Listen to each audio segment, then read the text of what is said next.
আপনাকে রসুল চিনে কিনা, আল্লাহ চিনে কিনা? সারা পৃথিবীর মানুষ আপনাকে চিনল না, কি আসে যায়? সারা পৃথিবীর মানুষ আপনাকে পাগল বললো, ওয়াইসুল কারনীকে সারা পৃথিবীর মানুষ পাগল বলেছে, কিছু হয়নি।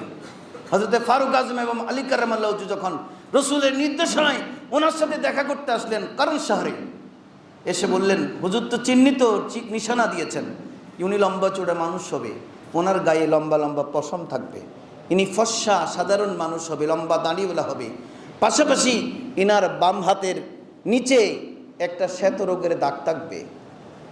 রসুল চিহ্নিত করে দিয়েছেন, কিন্তু উনি রসুলকে কখনো দেখেননি, রসুল ওনাকে দেখেননি। ওই যে আমরা বলেছি গাইবে কি খবরই দেনেওয়ালা আল্লাহ কা হাবিব। অনেকে মানবে না, আসেন এখন যুক্তি দিয়ে দিলাম। এখন আপনি বলেন, তাহলে হযরতে আলী এবং ফারুক আজমকে রসুল কিভাবে বললেন যে ওনাকে কারণ শহরে দেখা করতে গেলে আমার সালাম দিও, গোটা দুনিয়াবাসী রসুলকে সালাম দেয়, আর রসুল যাকে সালাম দেয় ওনার নাম হচ্ছে ওয়াইসুল কারনী।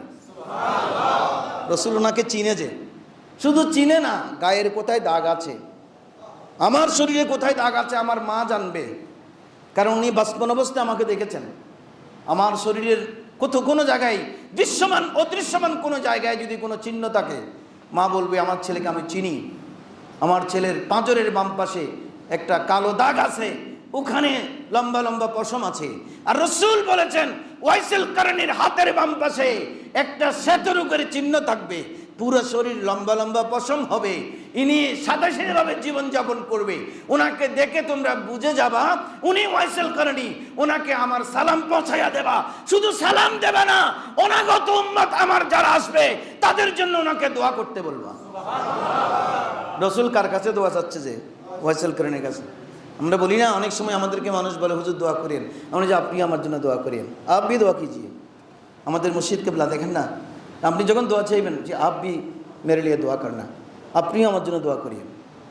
নিষ্কি কত বেশি রসুল নিজে গোটা বিশ্ব জাহান যার প্রতি মোহতাজ, উনি বলতেছে ওয়াইসুল কারনীকে পাইলে আমার সালাম দিও আর আমার উম্মতের জন্য দোয়া করতে বলিও।